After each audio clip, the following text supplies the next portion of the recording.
Okay, I'm going to try to show you what I did to remove the actuator motor, the blend door motor from a 1997 Taurus GL 3.0 engine.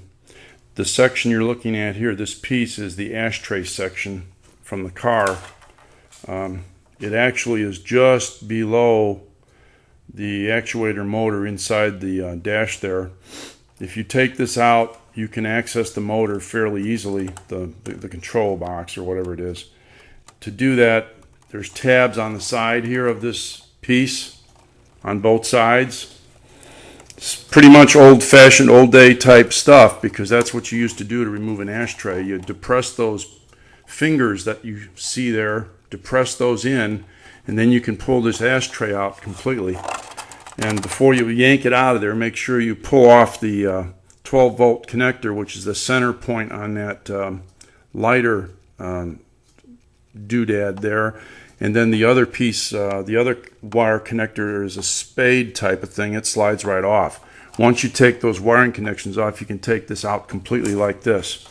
That gives you access to the motor box. Okay, we're inside the car, and this is where lighting of the job for video purposes gets tough. I don't know how it's going to turn out, because you never can tell from the viewfinder what you see later. But anyway, this is what I took out. This is the actuator motor. There's a can motor inside here that turns a gear. That gear is on the back, which I'm showing you now.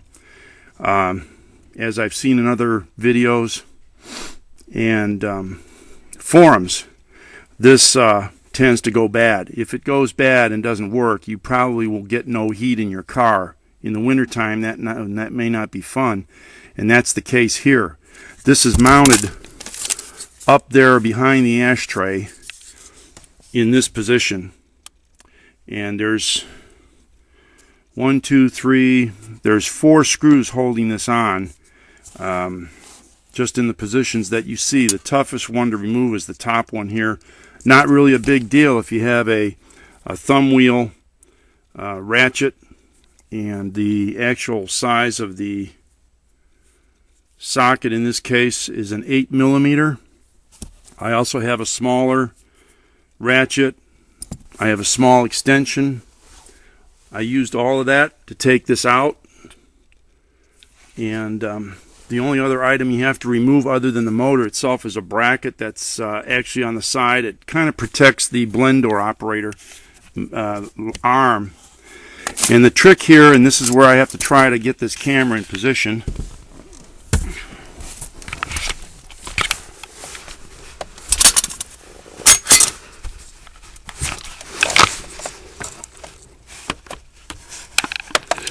is there's the blend door lever. When it's up like that, and I'm going to try to refocus this here. When this lever is up, pushed up, that's when you're going to get maximum heat. When it's down like this, it's cold, because I tested it. This is the source of the problem on this car, because there wasn't any heat coming out of here. When I pushed this up and started the car and ran the selector levers with blowing air, I got heat out of here.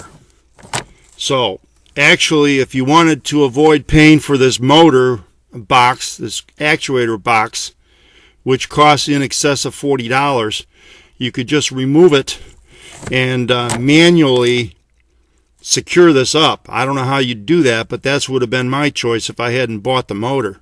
Once you do that, you're going to get heat full blast. I mean, it's going to be maximum heat, whatever heat that is.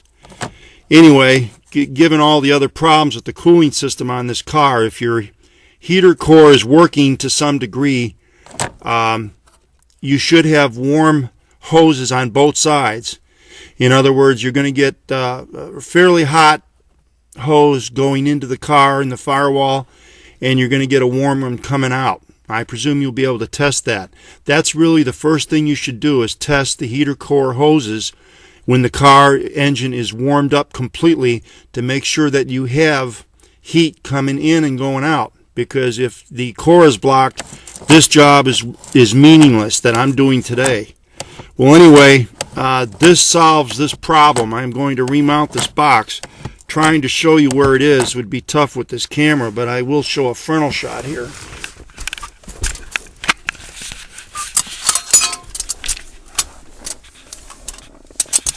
This is with the ashtray removed.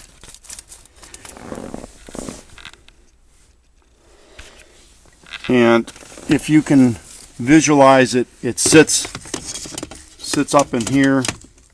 I don't know if that's coming through on this camera. It sits up here. It actually is right behind the ashtray. So on a 97 GL Taurus GL, if you can get behind the ashtray, you pretty much have access to this unit.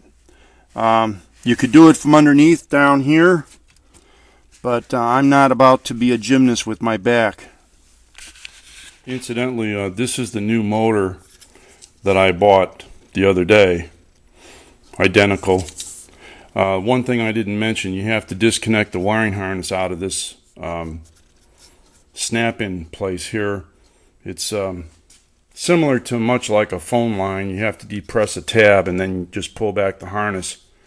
And once you've done that and taken the screws off, you can take this out. Of course, the problem remounting this will be making sure that this shaft, this keyed shaft, is going to go into the insert that it goes into uniformly. In other words, you've got to have them matched up. You can do that by moving that lever that I just showed you. I'm going to have to test this to make sure it operates. Obviously, that's the point of this job. But this is the new one. I didn't say anything about that. And again, there had been no heat in this car, and we've had 0 Fahrenheit weather here, so that's not really nice. Plus, if your heat isn't working, that means you don't have any defrost. And a car this age, 15 years old, as with all old cars, when the seals start to go around the openings, meaning the doors, you get moisture in the car overnight. You get fogged up windows on pretty much on the inside of the car as well, real easy. That's what happens. So as the car ages, you need your defrost even more. It's more important.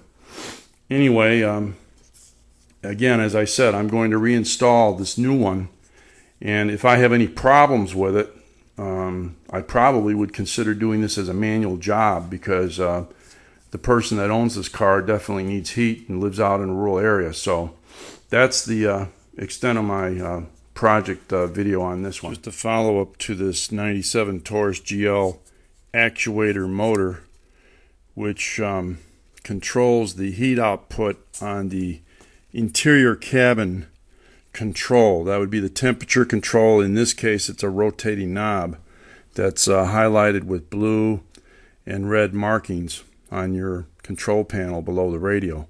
Anyway, this was the culprit for preventing any heat to come out through the outlets, and that's what I found by replacing it.